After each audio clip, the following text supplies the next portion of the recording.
हम सब हर दिन फ्रैक्शंस का इस्तेमाल करते हैं, भले ही हमें इसका एहसास ना हो।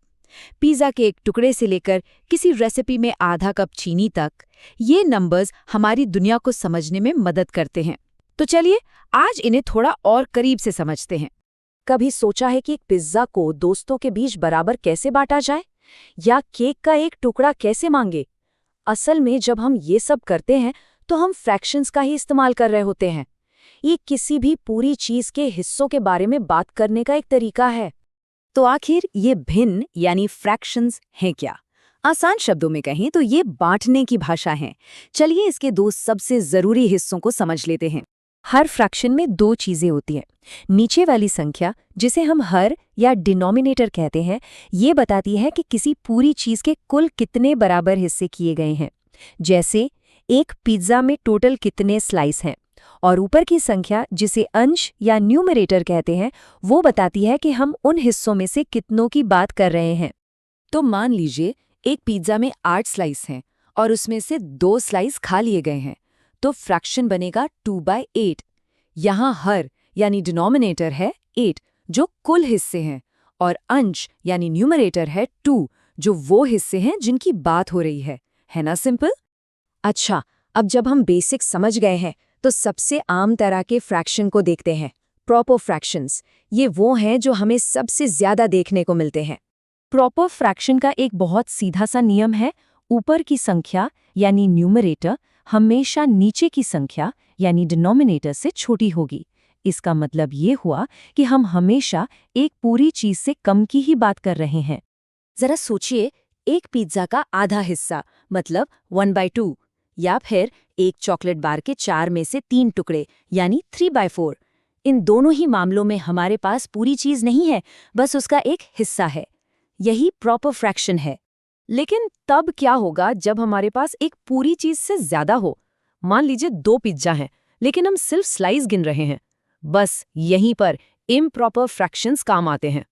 इम्प्रॉपर फ्रैक्शंस जो हैं वो प्रॉपर फ्रैक्शंस के ठीक उल्टे होते हैं। यहाँ पर ऊपर की संख्या नीचे की संख्या से बड़ी या उसके बराबर होती है। ये एक इशारा है कि हमारे पास कम से कम एक पूरी चीज तो है ही, और शायद उससे ज्यादा भी। चलिए अपने उसी 4 स्लाइस वाले पिज्जा पर वापस चलते हैं। अगर हमारे पास 5 स्लाइस हैं, तो इसका मतलब हुआ कि एक पूरा पिज्जा, 4 स्लाइस और एक स्लाइस और है। गणित में हम इसे 5/4 कहेंगे। मतलब हमारे पास 5 स्लाइस हैं, जबकि हर एक पूरे पिज्जा में 4 स्लाइस होते हैं। तो यहाँ पर मेन फर्क साफ है। 3/4 एक प्रॉपर फ्रैक्शन है जो 1 से कम है, वहीं 5/4 एक इम्प्रॉपर फ्रैक्शन है जो 1 से ज्यादा है। सारा खेल न्यूमरेटर और डिनोमिनेटर के बीच के रिश्ते का है। इम्प्रॉपर फ्रैक्शंस को समझना कई बार थोड़ा अजीब लग सकता है। अच्छी बात यह है कि उन्हें बताने का एक और ज्यादा आसान तरीका है, मिक्स्ड नंबर्स। जैसा कि नाम से ही पता चल रहा है, एक मिक्स्ड नंबर में दोनों चीजें होती है, एक होल नंबर यानी पूर्ण संख्या और उसके साथ एक प्रॉपर फ्रैक्शन। ये पूरी चीजों और बचे हुए हिस्सों को एक साथ दिखाने का एक बहुत साफ सुथरा तरीका है। याद है वो 5/4 पिज्जा वाला एग्जाम्पल? उसे कहने का एक आसान तरीका है 1.5 पिज्जा। मतलब बिल्कुल वही है, बस इसे समझना कहीं ज्यादा आसान है। तो एक इम्प्रॉपर फ्रैक्शन को एक साफ सुथरे मिक्स्ड नंबर में कैसे बदलते हैं, इसके लिए एक बहुत ही सिंपल सी डिवीजन की ट्रिक है। चलिए देखते हैं। हम 5/4 से शुरू करते हैं। बस 5 को 4 से डिवाइड करना है। 4 5 में एक बार जाता है ना? वो 1 हमारी पूर्ण संख्या है, और रिमाइंडर यानी शेष क्या बचा? 1। वो हमारा नया न्यूमरेटर बन जाएगा और डिनोमिनेटर वही रहेगा 4। और बस हो गया। इम्प्रॉपर फ्रैक्शन 5/4 मिक्स्ड नंबर 1 और 1/4 के बिल्कुल बराबर है। एक ही बात को कहने के दो अलग-अलग तरीके। तो ये सब जानना इतना जरूरी क्यों है? क्योंकि फ्रैक्शंस सिर्फ मैथ्स की किताबों में नहीं होते। ये हमारी रसोई में होते हैं जब हम आधा कप आटा नापते हैं। ये उस संगीत में है जिसे हम सुनते हैं। ये उस समय में है जिसे हम मापते हैं।